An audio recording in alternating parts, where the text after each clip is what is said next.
गुरुजी बिरादरी वाली गीत लगल है। गंगा माई में रोरी मार के कही कि माई हमनी के रोटी रोजी का सवाल बा। एक लाइन छोटा सा तर्ज हो और बड़ा मार्मिक लाइन, 4 लाइन कहो 5 मिनट में, इसलिए कि हमारे भाई चैनल वाले गुरु जी भी हैं, थोड़ा से बात पर ध्यान रहे और रिकॉर्डिंग का नहीं 5 मिनट का बात हो। आइए पहले गीत बजा दिए।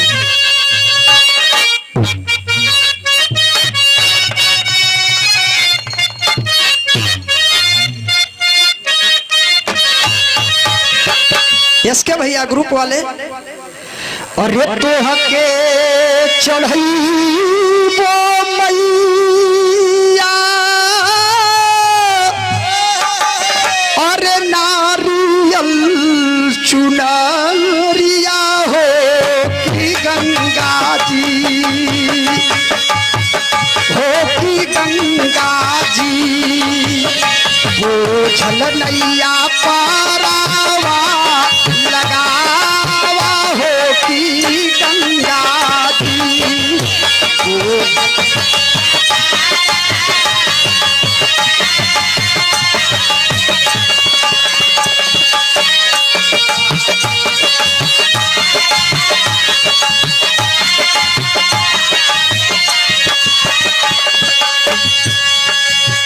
दर्द रहल बाबू, लेकिन नहान लगा था क्षण मात्र के लिए, समझ लीजिए कुंभ लगा था और हंस महाराज जा रहे हैं नहान करने के लिए। रास्ते में एक बरगद का वृक्ष मिला, उस वृक्ष पर बैठे थे बकुला महाराज। हंस महाराज बकुला महाराज से सवाल कर दिए, भैया कुंभ लगल है, चल जा नहान कई लेवल जाए। हंस महाराज से बकुला महाराज कहलन कि पुरुष बलि न होत है समय होत, भैया हमारे पास टाइम नहीं बा।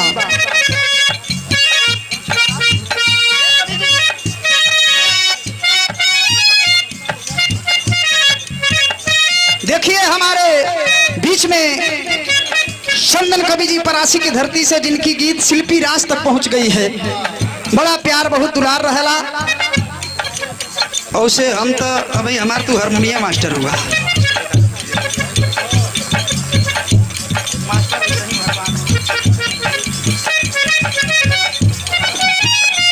देखा बा मार्मिक लाइन लिखल गई, रामचरितमानस में लिखल गई बा, पुरुष बलि न होत है समय होत। ई बकुला महाराज कहला हंस महाराज से, भैया हमारे पास टाइम नहीं है तू जा। लेकिन हंस महाराज बकुला महाराज के समझावत हो, बड़ा ऊंची लाइन लिखल गई, सबके बदे लिखल गई। तब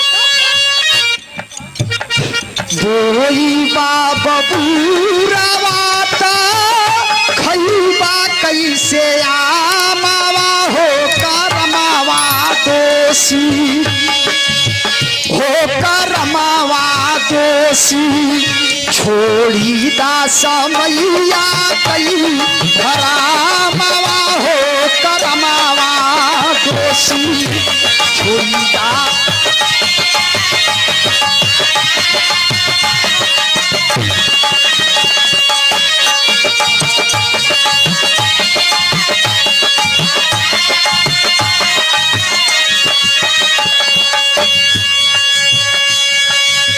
ये देखें बब्बन प्रजापति भैया की ओर से 51 रुपये का आशीर्वाद।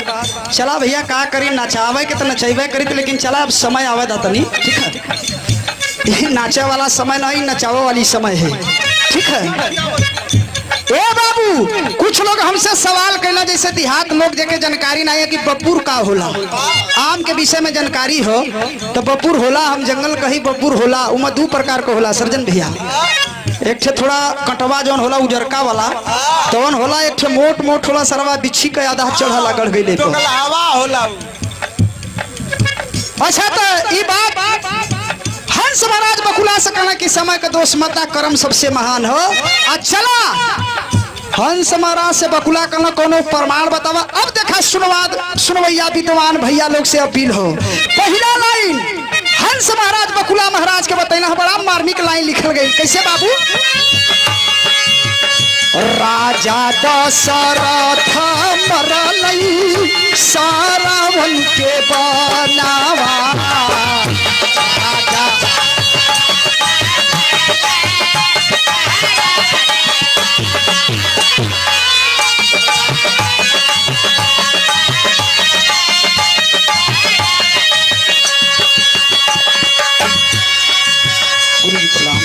बैठिए। देखिए हमारे अखाड़े के सुंदर लेखक रामानंद गुरु जी आए हैं। मोबाइल हमारा स्विच ऑफ है और बैठी, समय का बड़ा तकाजा है, जितना गाय ले। राजा भगवान मर्यादा पुरुषोत्तम राम के पिता राजा दशरथ श्रवण कुमार को बाण मार दिए। ये उनका कर्म रहा। करनी का फल अपने पावलई राजा नावा हो, पावलई राजा नावा करनी।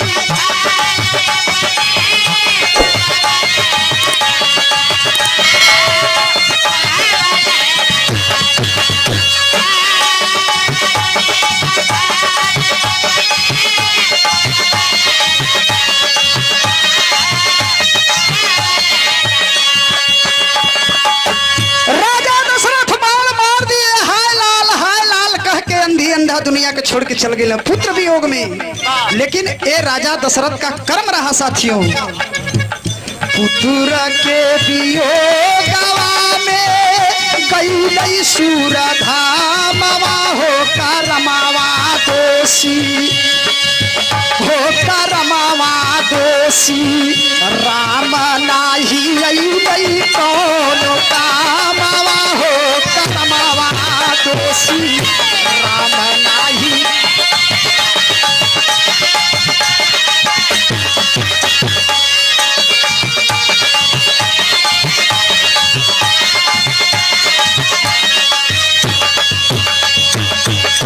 नारायण फूफा जी की ओर से करुणा की धरती से 51 रुपये का आशीर्वाद रहा। जिस तरह पुत्र वियोग में हाय लाल कह के मर गए श्रवण कुमार के माता पिता, उसी तरह भगवान मर्यादा पुरुषोत्तम हाय राम कह के मर गए। लेकिन मौके पर दुनिया के मालिक राम नहीं आ पाए। ये राजा दशरथ का कर्म रहा। दूसरा प्रमाण हंस महाराज बकुला महाराज को बता रहे हैं।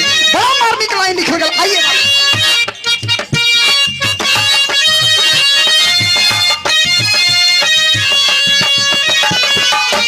चिड़िया चोरवलई मोहन राजा में धीरासिया। चिड़िया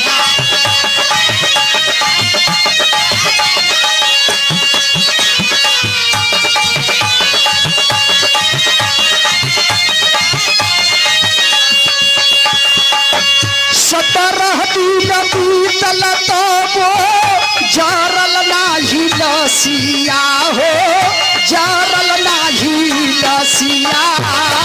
17 दिन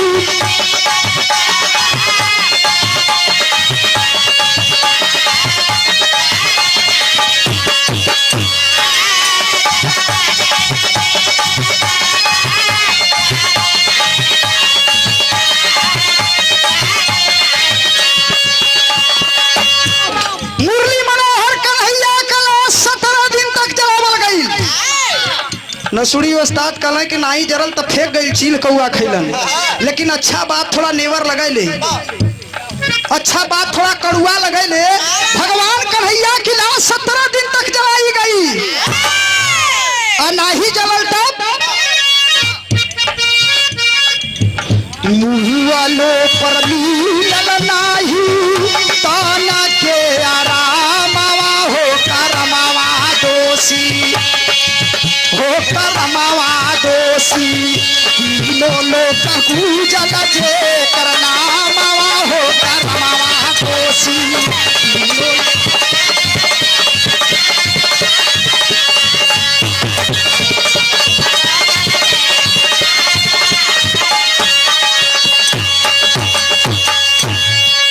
ये देखिए बिरहा में धमाल मचाने वाली गायिका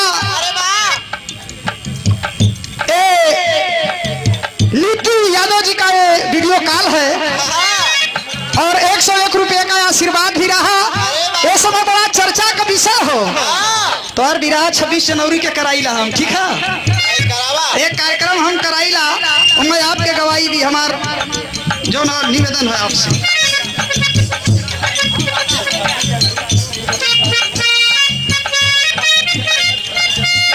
हाँ 26 जनवरी के 15 अगस्त के नहीं। यही हमारा वादा है कवि जी कि हम नीति यादव का विवाह कराएंगे, वादा है हमारा। हाँ ए भैया मुरली मनोहर कन्हैया का 17 दिन तक लाश जलावल गई, ये उनका कर्म रहा। एक लाइन हंस महाराज बकुला महाराज के वहां समझावत रहना, लेकिन यहाँ विद्वान साथी सब बैठल हो, हम कुछ कहम न, सब लोग विद्वान हो, लेकिन तीसरा प्रमाण दे रहा है हंस महाराज बकुला को। कहना है बाबू कैसे, दानी तू भैला काहे राजा हरिश्चंद्र हो,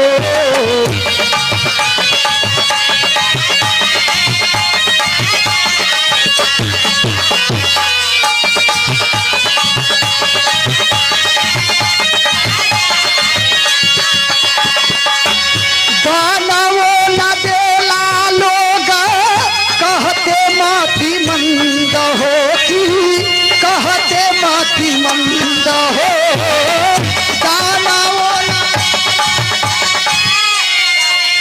पप्पू भैया की ओर से 101 रुपये का आशीर्वाद रहे, सदा सलामत रहा लोग। देखा ध्यान रहा छुटे ना, राजा हरिश्चंद्र दानी रहे, प्रमाण रहा राजा हरिश्चंद्र दानियों में दानी रहे, लेकिन कर्म के हिसाब से वो भीख मांगे लगला है।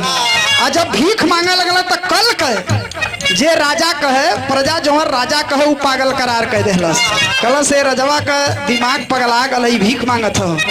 इतना नहीं पंचो करनी पयपने भइलई जो मकई गुलामवा हो करमावा दोषी, हो करमावा दोषी मोर घट पर भी कल जे करता नवा हो करमावा दोषी।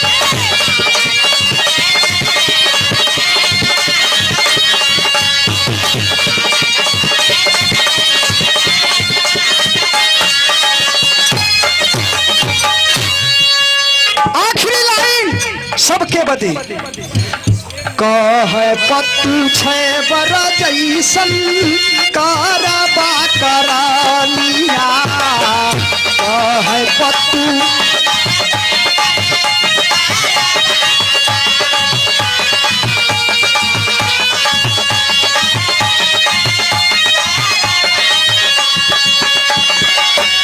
काशी सुख नंदन फल पाई दुनिया हो, फल पाई दुनिया काशी।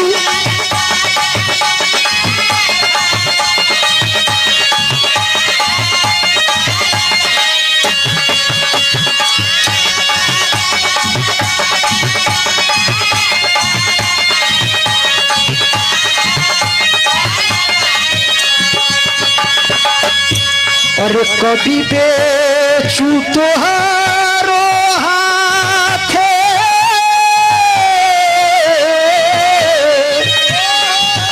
कभी बेचू तोहरे हाथे करम कई लगा मावा हो करमावा दोषी, हो करमावा दोषी कुछ न जाई तारा दरी धरा मावा हो करमावा दोषी।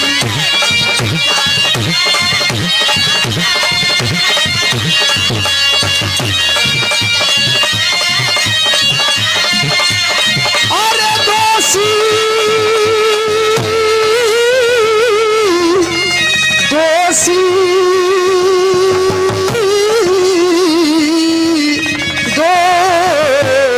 दोषी